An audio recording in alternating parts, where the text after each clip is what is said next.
इसी तरह से जब मैं यहाँ आता हूँ डेसिमल प्लेसेस को क्लिक करता हूँ और उसके बाद एंटर करता हूँ तो फिर से वही मैसेज अवेलेबल है एक्सेप्ट। देखिए यहाँ पे रेड कलर में YES लिखा हुआ है। मैं Y को जैसे ही कीबोर्ड पे प्रेस करूंगा मेरे पास मेरी जो कंपनी है वो क्रिएट हो जाएगी। देखिए अब यहाँ पे जो स्क्रीन अवेलेबल है उसमें गेटवे ऑफ टैली आ गया है, जिसमें एक मेन्यू दिखाया गया है जिसमें बहुत सारी कमांड्स अवेलेबल हैं जो कंपनी से रिलेटेड कमांड्स हैं। इसके साथ यहाँ लेफ्ट हैंड साइड पे नेम ऑफ द कंपनी जो कि हेड फर्स्ट ट्रेडर्स के नाम से है मेरे पास, और साथ ही ये जानकारी भी दी गई है कि डेट ऑफ लास्ट एंट्री क्या है। इसी तरह से यदि आप यहाँ ध्यान दें तो करंट पीरियड की जानकारी दी गई है कि कौन सा हमारा फाइनेंशियल ईयर रहेगा, और इस वक्त ये जानकारी दी गई है कि आप कौन सी डेट की एंट्री कर सकते हैं या अभी करंट डेट टैली में क्या सेट है। तो इस तरह से आप कंपनी क्रिएट कर सकते हैं। हमारे पास यहाँ गेटवे ऑफ टैली के अंतर्गत काफी सारे ऑप्शंस अवेलेबल हैं जो कि मेन्यूज के रूप में है। सबसे पहला है मास्टर्स, दूसरा ट्रांजैक्शंस, इंपोर्ट, इस तरह से रिपोर्ट्स। मास्टर्स में यदि आप अकाउंट्स इन्फो पे यदि आप क्लिक करते हैं तो आपके पास अकाउंट्स इन्फो के अंतर्गत ग्रुप्स, लेजर्स, स्टैट्यूटरी इन्फो और वाउचर टाइप्स, इन सब की जानकारी अवेलेबल हो जाती है, जिनमें आप फिर से क्लिक करके उस सब मेन्यू में भी जा सकते हैं। जैसे मैं ग्रुप्स पे क्लिक करता हूं तो मेरे पास ग्रुप्स का जो सब मेन्यू है वो खुल गया है, जिसमें ग्रुप्स दो तरह से बनाया जा सकता है, सिंगल और मल्टीपल ग्रुप। लेकिन अभी मैं यहां से क्विट करके वापस आता हूं पिछले लेवल पे, फिर से क्विट करके वापस आता हूं यहां से। इसी तरह से ट्रांजैक्शन के अंतर्गत अकाउंटिंग वाउचर से रिलेटेड इंफॉर्मेशन अवेलेबल है। यदि आप यहां क्लिक करें तो देखिए अकाउंटिंग वाउचर क्रिएशन स्क्रीन खुल जाती है, जिसमें यहां पे बटन टूल बार बदल जाते हैं। इस तरह से यहां से बाहर आने के लिए आप एस्केप का प्रयोग कर सकते हैं, और या यहां कंट्रोल M के जो पास में एक क्रॉस का निशान है यहां भी क्लिक कर सकते हैं आप। इसी तरह से अगर मैं थोड़ा सा नीचे आऊं तो इंपोर्ट के अंतर्गत यदि मैं यहां पे क्लिक करूं तो इंपोर्ट ऑफ डेटा से रिलेटेड इंफॉर्मेशन मेरे पास अवेलेबल हो जाएगी, जिसके अंतर्गत मास्टर्स फिर से जहां से मुझे डेटा इंपोर्ट करना है, और इसी तरह से वाउचर से रिलेटेड डेटा अगर मुझे इंपोर्ट करना है तो वो भी मैं इंपोर्ट कर सकता हूं। जो लास्ट सेक्शन इसमें है वो रिपोर्ट्स के रूप में है।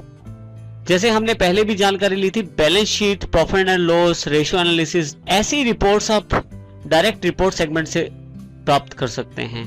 तो इस तरह से गेटवे ऑफ टैली के अंतर्गत काफी सारी जानकारी है जो मेन्यूज और सब मेन्यूज में एकत्रित की गई है। आप यदि यहाँ राइट हैंड साइड पे देखें तो आपके पास एक बटन टूल बार अवेलेबल है।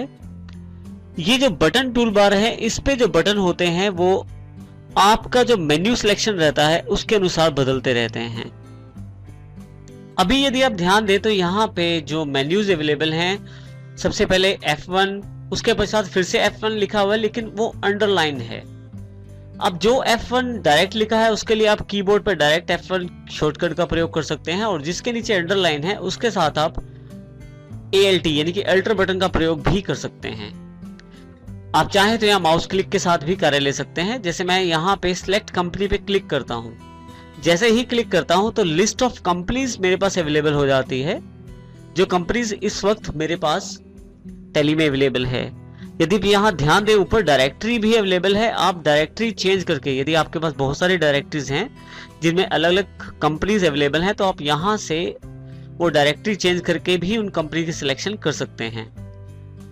जिस कंपनी को आप चाहते हैं सिलेक्ट करना, उस कंपनी पे क्लिक करके एंटर कर दीजिए, या आप वहां पे डायरेक्ट डबल क्लिक भी कर सकते हैं। जैसे ही आप क्लिक करते हैं आपके पास फिर से यहाँ पे लिस्ट ऑफ सिलेक्टेड कंपनीज में हेड फर्स्ट ट्रेडर्स अवेलेबल हो जाता है। आप चाहें तो जो कंपनी आपके पास सिलेक्टेड आप उसे शट भी कर सकते हैं। आप इसके लिए शट कंपनी का प्रयोग करें। जैसे मैं इस पे क्लिक करता हूं, देखिए यहां से लिस्ट ऑफ सिलेक्टेड कंपनी से हेड फर्स्ट कंपनी का नाम हट गया है, और यहाँ पे मेन्यू भी हमारे पास जो गेटवे ऑफ टैली है उसमें बदल गया है। इसमें कंपनी इन्फो से रिलेटेड मेन्यू मेरे पास अवेलेबल है। यहां से फिर से मैं सिलेक्ट कर सकता हूं कंपनी। मैं यहां से दूसरी कंपनी बना भी सकता हूं, एक नई कंपनी मैं यहां से बना सकता हूं, और इसी के साथ यहां से बैकअप और रिस्टोर जैसे महत्वपूर्ण ऑप्शंस का प्रयोग भी किया जा सकता है।